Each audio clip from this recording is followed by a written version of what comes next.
Hello, everybody. It is John Pollock, and we are back for what is becoming a routine affair here at Post Wrestling and Wrestlenomics Breaking News. And I am joined, as always, by Brandon Thurston from the On the Go Wrestlenomics studio. And here he is with us. Brandon, how are you doing? I I'm know here. you wanted to chime in on your WrestleMania 8 thoughts after Wade and I I reviewed said did. show.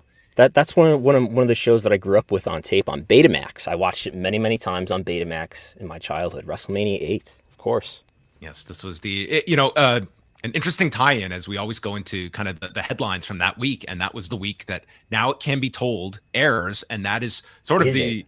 the introduction of like Wow. Rita Chatterton in the Is it? studio audience giving her story, and so direct tie-in to what is going on some 30 years later.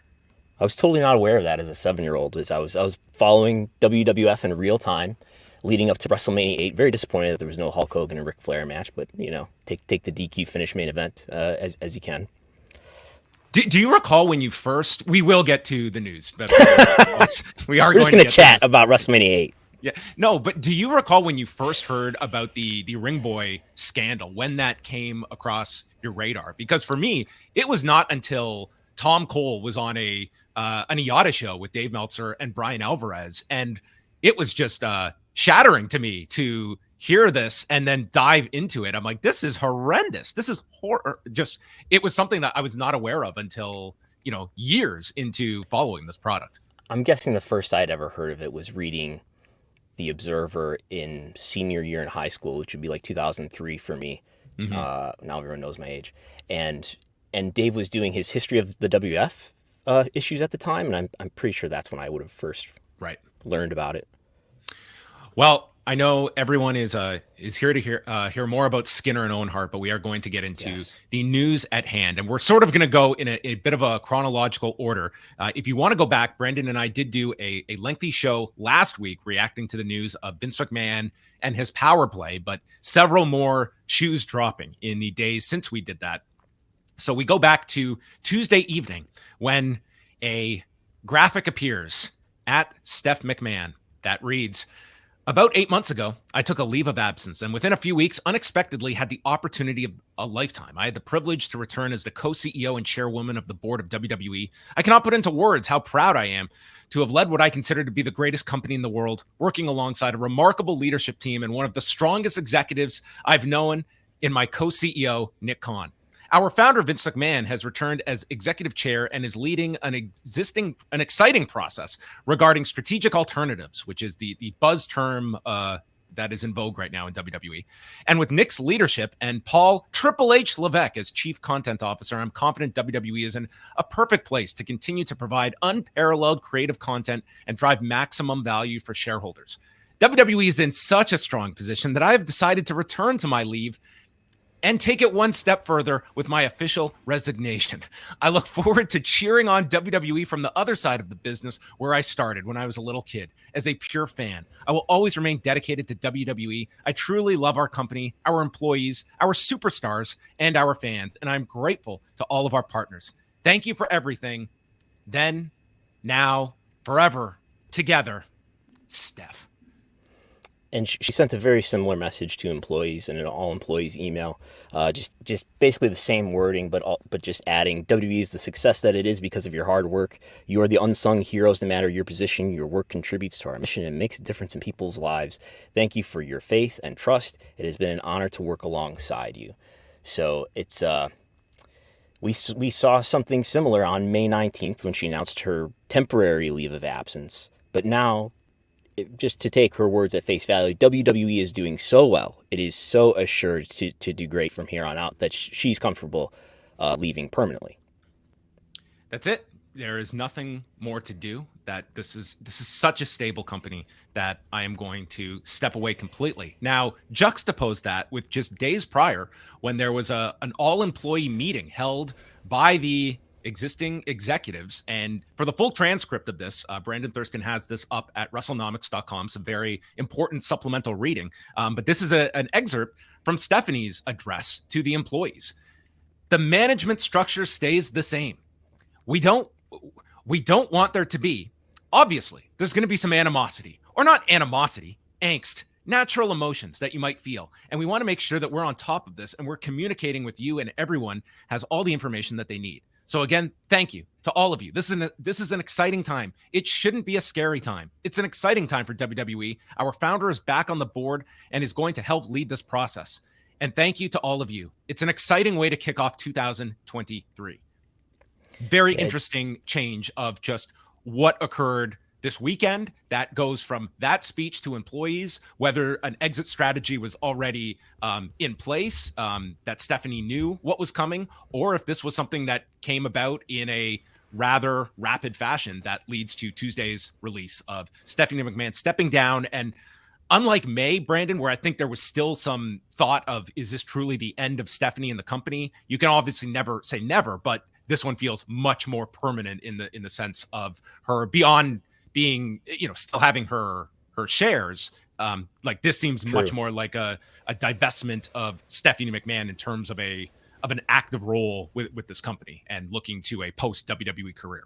Yeah, it certainly sounds permanent. I would add that the meeting they had for all employees on Friday also involved Frank Riddick, who is the chief financial officer and president of WWE, and Nick Khan, who people are probably familiar with, who is now the lone CEO, the sole CEO of WWE.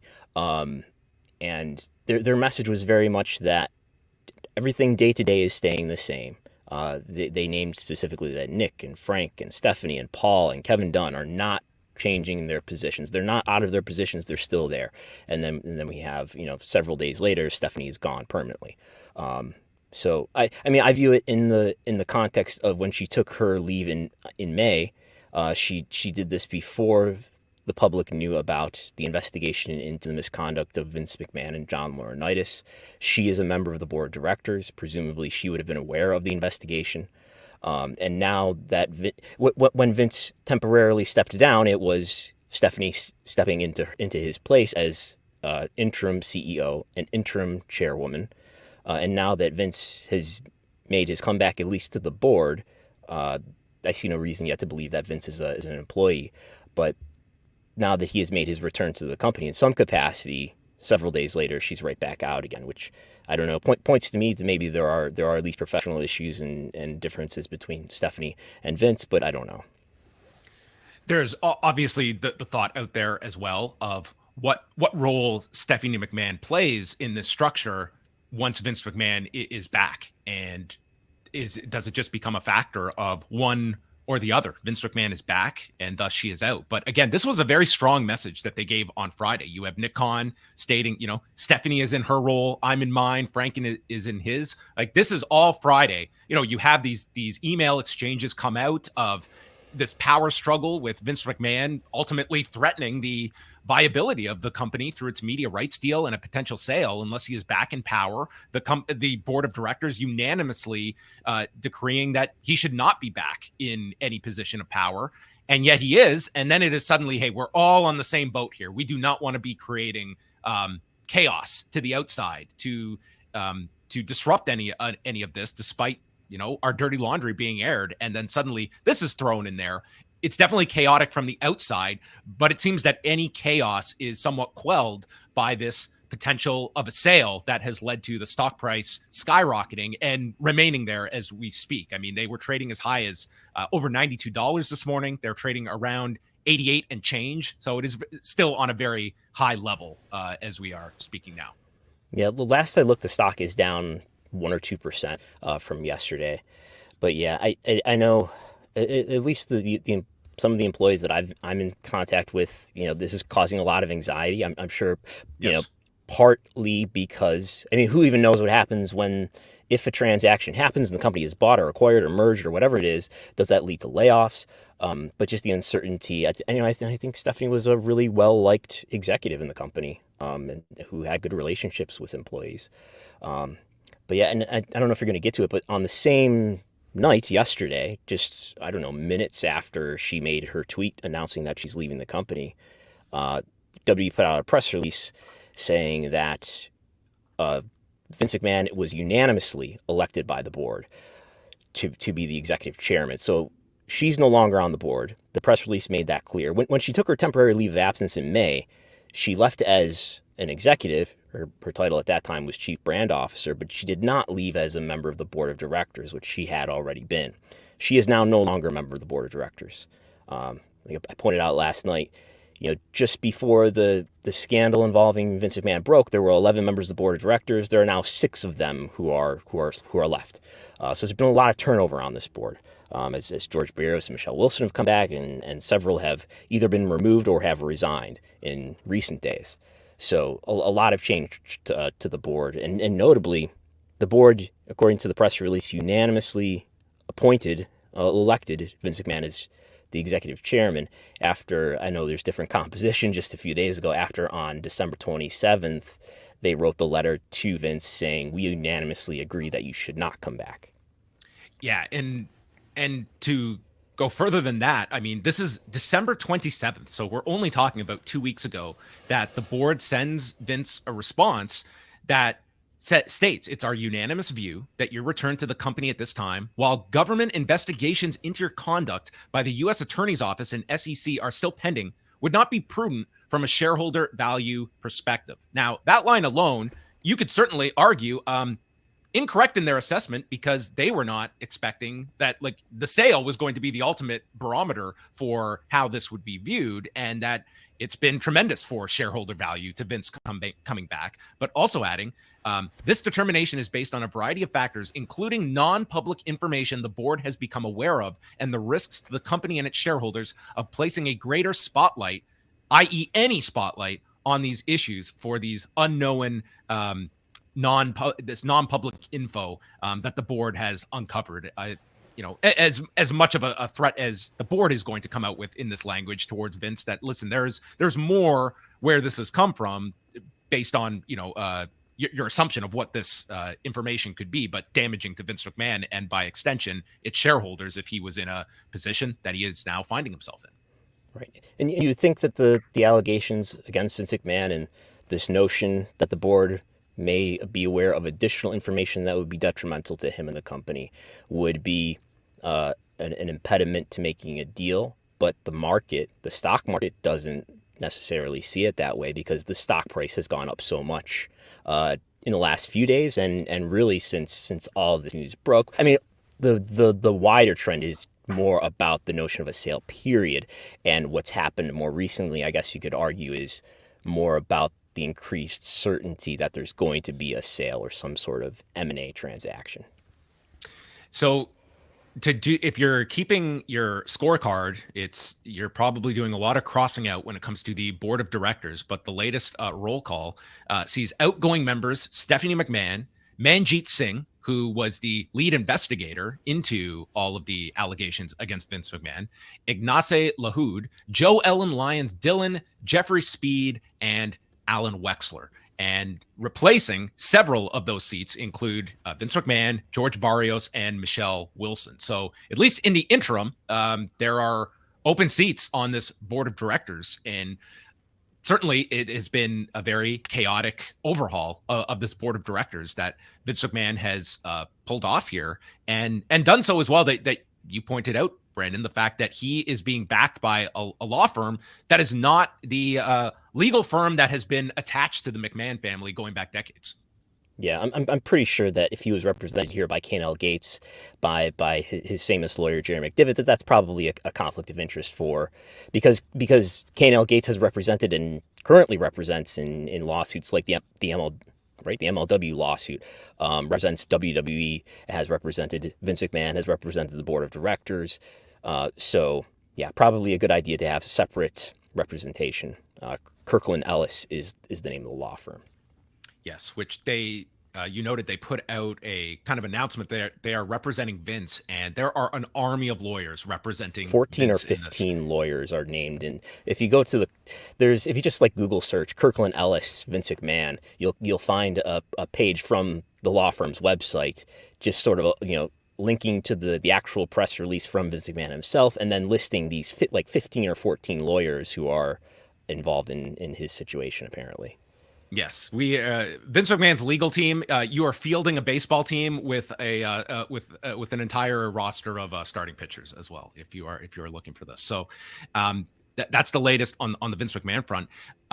as we kind of look at Stephanie McMahon, I mean, what are you looking at in terms of, like, do you expect her to keep a pretty low profile in the months to come? It's, she is somebody that, we have like speculated upon. Does she have aspirations outside of WWE? This is certainly going to put that theory to the test if we do believe like this is the finality of Stephanie McMahon's link to WWE. I don't know. I mean, like, she seemed to be very passionate about the WWE community stuff. I could see her doing something involving philanthropy or something like that. Shane left this company more than 10 years ago, almost, I suppose, about 14 years ago, and he got into trying to do media in China and things like that. But yeah, I don't know. I know for anybody wondering, I really don't expect Stephanie to get involved in wrestling. No, I don't expect her to be Saraya's partner tonight on Dynamite. But yeah, I don't know. That would be my guess. Would be, I don't know, maybe something involving community outreach or philanthropy. I'm going to play Brandon Thurston here to Chris Gullo. Can you explain to the viewers out there the Class B shares of this company and why they are so significant, and who continues to hold Class B shares? So only Vince and Linda's descendants and themselves can hold Class B shares. Who actually currently owns Class B shares? Only Vince, Linda, and Stephanie. And Stephanie owns a lot more than Linda. Linda owns a relatively small amount. Stephanie owns a substantial amount, but Vince really owns a ton of it. And I think we're showing the number of shares that they own. So everybody else owns Class A shares. If you go on your stockbroker account right now, you go on Ameritrade or E-Trade or Robinhood or whatever, and you buy some WE shares, you'll have Class A common stock for the common folks. But only McMahon family members can hold Class B shares. And basically what Class B shares are in this case is that every one of the Class B shares counts 10 times against every one of your common shares. So even though Vince McMahon, as we can see here, holds just over 1/3 of the stock, he does not own a majority of the stock. But because he has the Class B shares, his votes come out to 80%, I believe it's actually 81% of all the votes. So he controls the company. When it comes to Class B shares, so Pollock cannot own Class B shares, is my understanding. I suppose Stephanie and Shane's children could own Class B shares because they are descendants of Vince and Linda. But yeah, that's how, and WWE is not unique in this dual class shareholder system. Other companies like Facebook and I believe Google and lots of other companies are founded this way to give the founders exceptional control while owning a minority of the stock. That's right. Even Shane's son, Declan McMahon, chiming in his 2 cents on Instagram, seems to be backing Vince McMahon. To my knowledge, Declan McMahon, we would have seen coming out with Shane at that WrestleMania match with the Undertaker. Actually, a very young Declan McMahon in the opening of WrestleMania 20 when he is an infant with Vince and Shane, making his debut at like a month old. Yeah, I remember that. Yeah. So as well, in concert with the announcement that Vince McMahon has been unanimously elected as the chairman of the board once again, we have Nick Khan as the sole CEO of the company, and from all indications, Paul Levesque remaining in his role as chief content officer. And I am sure a very chaotic period for one Paul Levesque, who is, I mean, just where we look at where things were perceived from a public standpoint a week ago into today, it just seems like there is a lot of disruption within this company. I think a lot of people concerned because of so many unknowns, so many questions, and that even if you are front facing to your employees on Friday, well, what was said on Friday really did not match reality several days later. That you can only put so much faith in what is being said versus the actions that you are seeing playing out here. Yeah, it's hard to take that message on Friday with a lot of credibility that is going to stay in their place. And I combine that with an understanding of Vince McMahon that he was very involved in creative. He was very controlling of the creative process. And it's hard to imagine that over a long period of time he'll be able to keep himself out. With that said, my belief right now is that he is on the board, and I believe that he doesn't have an employment role, or at least we haven't seen an employment agreement published yet by the SEC. And I believe if he did have sort of executive role as a corporate employee, we would see some sort of employment agreement published, like we have seen for Nick Khan, and we have seen for when she came on as CFO, Christina Salen, and when he was put into that role, Frank Riddick. We don't have an employment agreement, new one anyway, for Vince. So I believe that he's on the board for now, and over the long course of time, I'm not confident that he doesn't get involved in creative again. But we'll see. I mean, I definitely got the impression that in 2021, yes, Pollock had his heart problem, but before that, he was pretty clearly taken out of power around NXT. And does that point to some sort of difference in creative philosophy between Vince and Paul Levesque? I would think so, or some other sort of difference between them. So I'm not super confident that the person who controls the company and who has now regained some power in the company will stay exactly where he is. So that brings us sort of up to speed on, what the WWE has disclosed, the shakeup in terms of power positions, where Vince McMahon stands, and then all focus becomes on a potential sale of this company. And this was all lots of speculation on Tuesday night.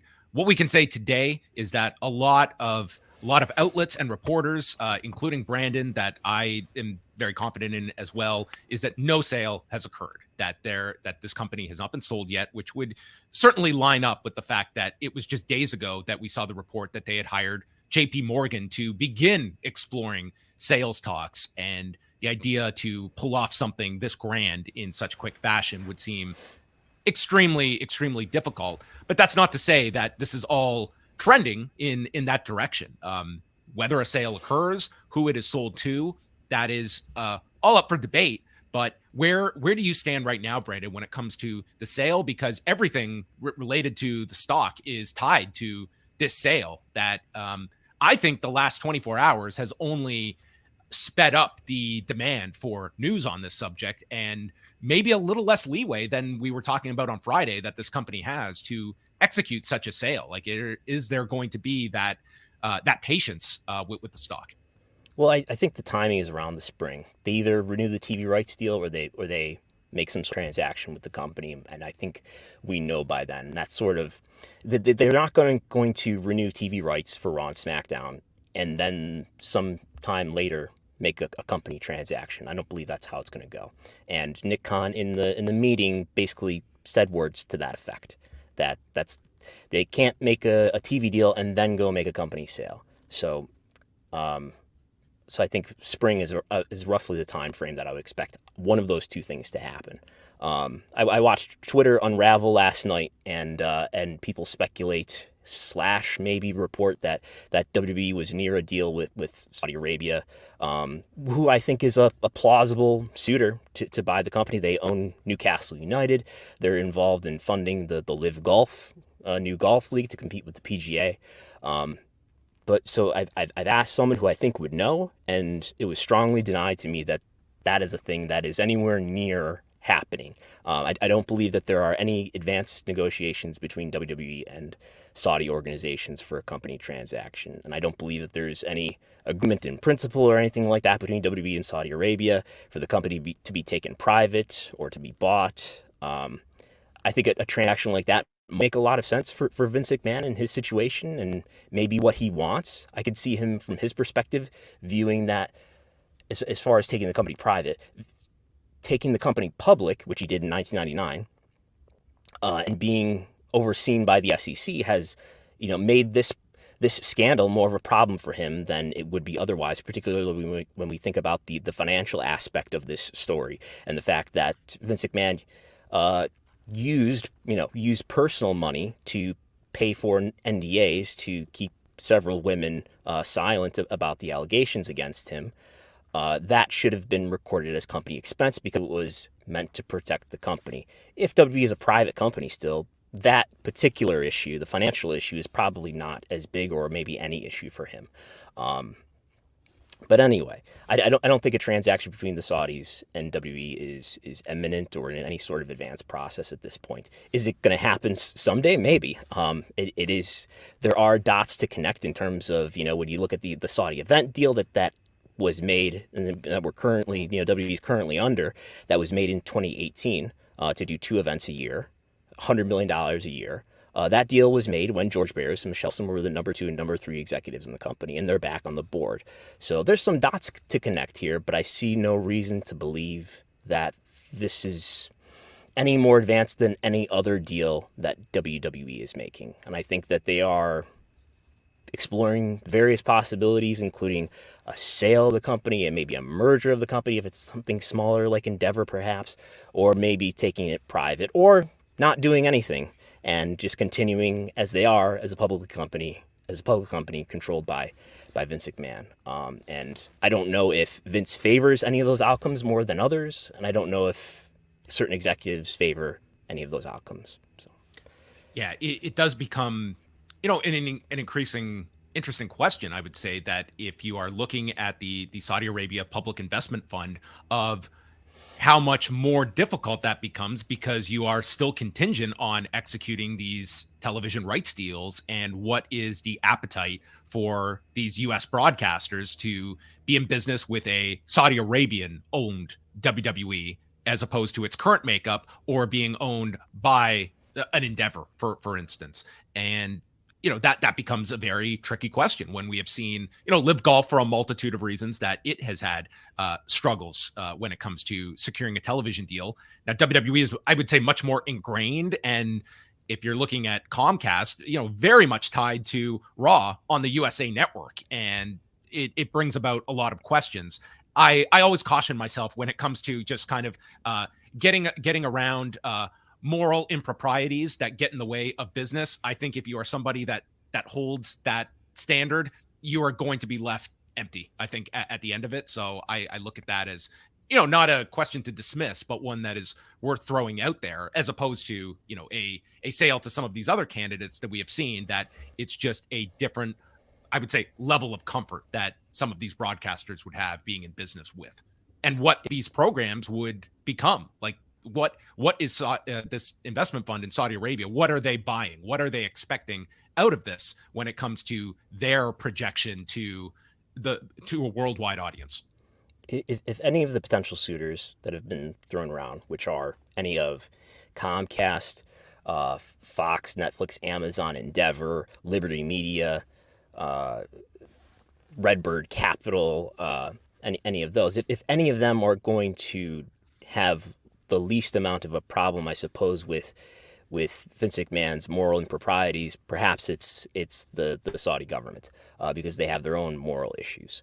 So maybe they would be more open with that than others were. It would be less of a deterrent to a deal than it would be for, say, Comcast or for Disney, of all companies. So there's that issue. I could see it being attractive to the Saudi government in the sense that, hey, look, maybe we are having problems getting a TV deal for Live Golf, or organizations that may be associated with us may have trouble making certain business partnerships, particularly in the case of Live Golf. It's a new entity, right? But if we have something that's really established, that has all of these ingrained business partnerships already, it's sort of, gets them associated with the company that has all these relationships and becomes sort of more normal. You can see that being attractive, right? But we'll see what happens. And I guess, the idea of whether WWE is going to be able to do TV deals, I think there's just all sorts of, there's like 2 layers, I guess, in that scenario. In that, is it going to be harder for WWE to make a TV deal? Let's say they're just going to renew rights. Is it going to be harder for WWE to make a TV deal with, because of the fact that Vince is there? I don't have a great sense of that. And as time goes on, I'm leaning more towards, no, that's not going to be a huge issue, at least not until there's other news stories, if there are any, around any wrongdoing that he may have done. Is it going to be a problem? You have that fact, that potential problem, combined with, let's say we have a WWE someday that is owned or funded by the Saudi government. We got sort of two layers of problems here in terms of moral perception. I don't know, and it ultimately comes down to what the networks are willing to stomach, and an extension of that, maybe what the advertisers are willing to stomach, which I really don't know how to read. Wrestling, I believe, still has a perception problem in terms of having trouble being able to sell ad space. I think that has improved over the years somewhat, but it's still a problem. And does adding these moral problems on top of it really make it that much different? Maybe, maybe not, but I don't know, it's something to think about. Well, we know TBS would just delay it a week. Yes. It would all go away. That's the answer. Just delay 7 days. That's a good little cushion to have there. Another aspect to all of this, as you're looking specific to different candidates to buy this company, and if you are an employee with the company, anytime you're hearing about a sale or a merger, there's always the threat of jobs being eliminated and constricted. If you are looking at a company, just throwing one out there because we have the comparison with the UFC, with Endeavor, is they buy the company and there's a lot of people in the same roles. So therefore roles become redundant, and we saw lots of cuts at the UFC level after that sale. If you are a WWE employee, the Saudi Arabia purchase, I mean, this investment fund, like, they are not staffing a wrestling company. It's largely, I would think, you might see some a bit of a leaner company, but maybe not. They might just be hands off, and your job security might be a lot better in that sense because of their inability to just run this company and not take existing people in roles, because those don't exist with that option. Yeah, I mean, that's one of the reasons that you would do a sale or a merger, because there are synergies, and there are ways that you can lower expenses and share expenses, and often, unfortunately, that means laying people off.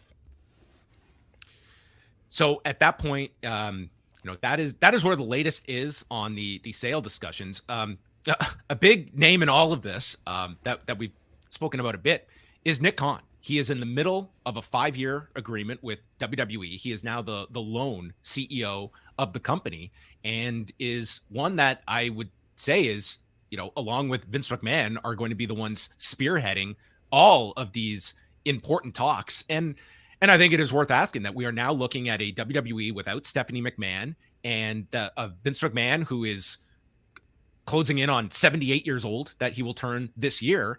And with Nick Khan, like, what is he looking for? If a sale is done, what Nick Khan's aspirations are with this company and with his own career as well. Like, what the future of this management company looks like just 2.5 years from now. Yeah, I mean, he's I'm sure from the point of view of investors, he is looked at as somebody who they really trust, and I think that they're really impressed by. He's the one who's convinced people, I mean, with a track record, that he's able to make a favorable media rights deal for WWE. I think the stock price would be reacting differently if he was the co-CEO who had resigned. But the stock price is doing okay. And we were looking over Nick Khan's employment agreement. He has a 5-year deal where he has to he's locked in enough that if he leaves early before the 5 years is up, that he has to give back a portion of his bonus. But yeah, he is the CEO now, without Stephanie there, and with Vince as the chairman of the board. What do you think about the reaction just at the fan level to all of this? Do you look at this as, there's always going to be the immediacy and people weighing in, but do you think, it's, I would say generally, like, there are criticisms as always with a wrestling product, but I think it has largely been a much more positive view of WWE these past 6 months, and this would definitely, I think, give everyone the cause of, is there going to be that level of, I would say, approval of WWE as we are moving forward, and this is a Vince McMahon run company again in many ways. Yeah, I think there's a portion that are bothered by it. On the other hand, we have those two live crowds that cheered, I guess, more than two, right? We have the one live crowd on the SmackDown that he appeared on the same day that he stepped down on an interim basis, who cheered him on. He came out the following Monday and he cheered. He came out, or he didn't come out, but Stephanie led a thank you Vince chant on the day that he retired on July 22nd. So, are we going to get a thank you Stephanie chant on SmackDown on Friday? I don't expect it. I think, there's, in the broadest sense, and if the live audience is a good cross section of WWE fans, there aren't a lot of people. There isn't an overwhelming consensus of people who are going to be put off by it, but there is a significant portion of people, in my view, who will be bothered by it. It will hurt WWE's brand to an extent, and I think, especially if we start to feel confident that he's involved in creative, and I've said, people are going to be looking through Raw and SmackDown now with a fine-tooth comb more than ever. We had people, speculating and saying Vince must be involved in this. This looks like Vince again, and that's going to be ever more the case for a subset of fans. How big of a portion is that? I don't know. It's something, and it's these are the fans who promote the product or detract the product to others, and may do other things with their time if they're really frustrated with it, whether that's just doing other entertainment things or checking out other wrestling, including AEW or whatever it might be, or by God, Sasha Banks is going to New Japan. So yeah, it's approved for the last 5 months. You don't need Vince. You don't need him in creative. You don't need him in the headquarters. Did just fine without him, but he didn't. He's back anyway. It's a part of this story too, is that even if you were a Vince McMahon devotee in WWE, you got to live through 6 months without him. And I think both of us would attest, Brandon, like it has been a very positive reaction to this work environment versus what they were accustomed to. That was just the norm. And even if you were someone that there was a fear of the unknown or believing that Vince McMahon truly was the only one that could run this, well, now they have proof of concept with 6 months that the train rolled on and it was doing just well without him, that I think even those that might have been supporters of Vince 6 months ago amidst scandal can now look at an alternative way of just having a work environment that is much more normal. This idea that production staff is going to get a Boxing Day off and not have to do a live Raw on a Monday night, just little right. things that I think just are a different way of doing business versus now going back for many. But I mean, on the Vince McMahon side, it's astounding to me of what he has been able to have put out there, all these allegations against himself, multiples of them, and going back decades, realistically, when you are including the Rita Chatterton story. And here is somebody that insulated himself in such a way that leans on a public apathy towards personal transgressions when it comes to value that you can bring to your company, to your shareholders. He is insulated by a stock price that soared with the promise, or at least intent of exploring a sale in a time when you know that your fan base will back you in a live setting, where you have your WrestleMania lead up, that numbers are going to look very good the next couple of months, that you can take credit for, whether deserved or not, that Vince McMahon has carved out a path back into power that would seem just incomprehensible several months ago. And here he is with a lot of protective cover and holds the keys to the castle of who he hands them off to if he so chooses, making sure that the locks might change, but he will always have access based on who assumes control of this company. Yeah, I was surprised that he resigned. And when the Wall Street Journal story came out about a month ago saying that Vince was thinking about coming back, I listened to a lot of other people who said that there's no way he's going to come back, and now he's back, which sort of tells me that maybe I should just trust my instincts, and that my instinct is that Vince wants to be in control. He wants to have the power, and making money is fine, but that's not as important to him as controlling the company. I've read and maybe been involved in a lot of wrestling discussions where people will bring up the point, well Vince isn't going to do that because what's important to Vince? That's not going to be the best thing for making money, and I don't think that's his first priority. His first priority is to be in control, and probably from his perspective, he views his exit from the company in July as being, his normal everyday life being taken away from him, and he wants some part of that back, and he's got some part of that back by being back on the board,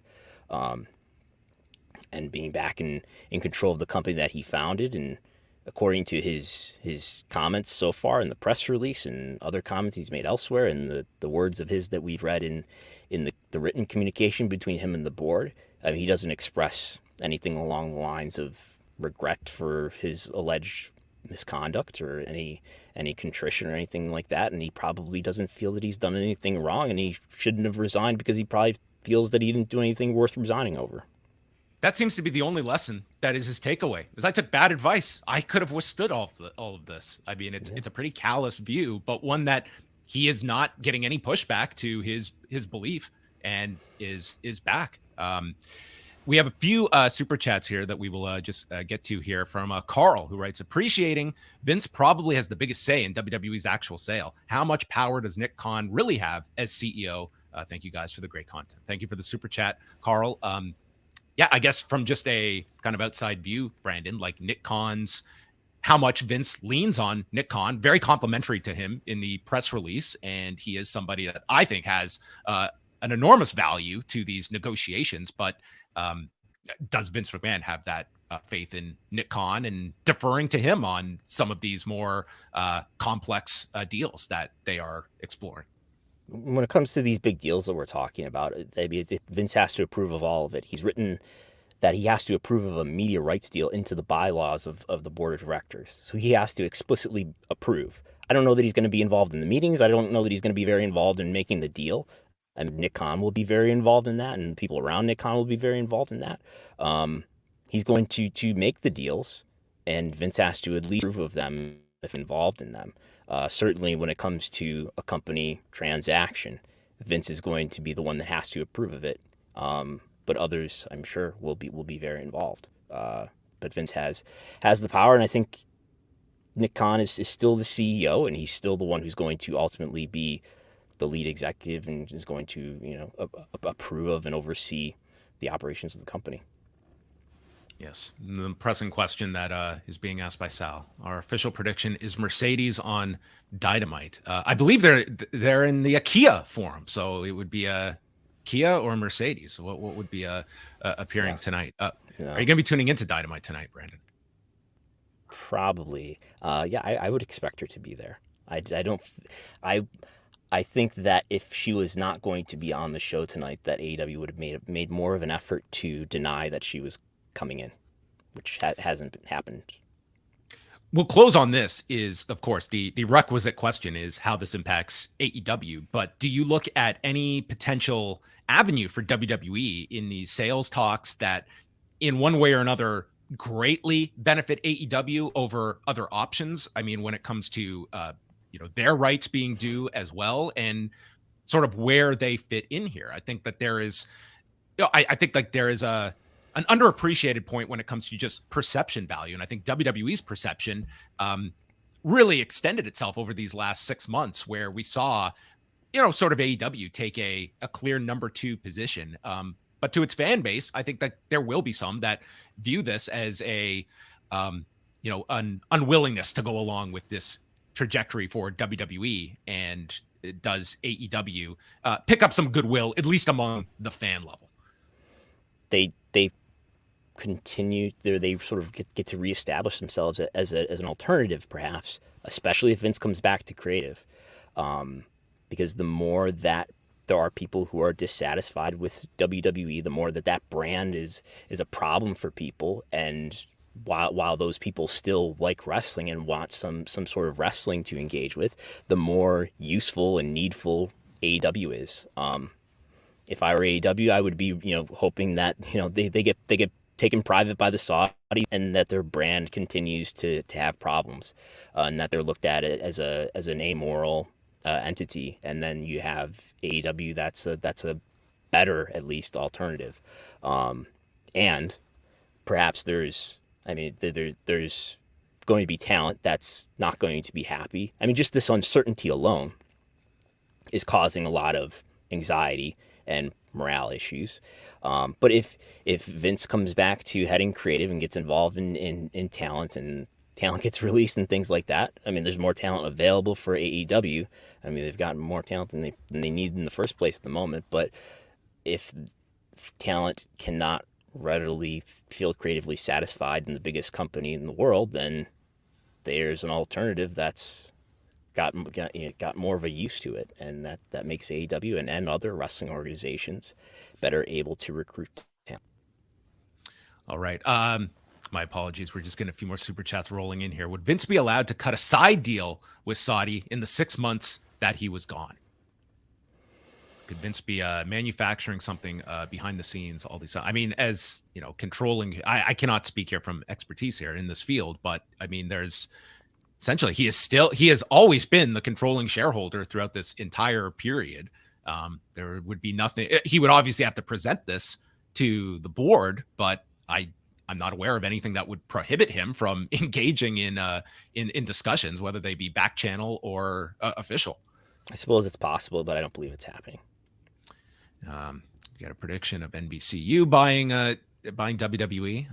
I guess that's always a possibility. I mean, it's a bigger story for another day, but the idea of a privately owned WWE, I mean, it's just, you know, we've had 23 years of WWE being a public company. It becomes a very different company to cover in that sense. And, you know, contrast this to the 92 scandals where, you know, the Wall Street Journal was not covering those scandals.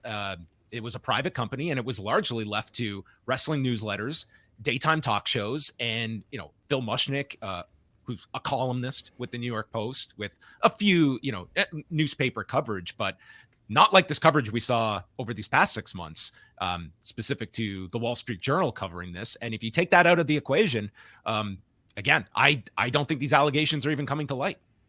Yeah, I mean, WWE, even if we've got the WWE that is the size of what it is today, WWE is a much bigger company than it was in 1992. But there isn't as much scrutiny, and there certainly isn't SEC oversight of it like there is today. And I know that I tweeted I think yesterday that, you know, I reached out to the SEC, and they would not even confirm that there is an investigation.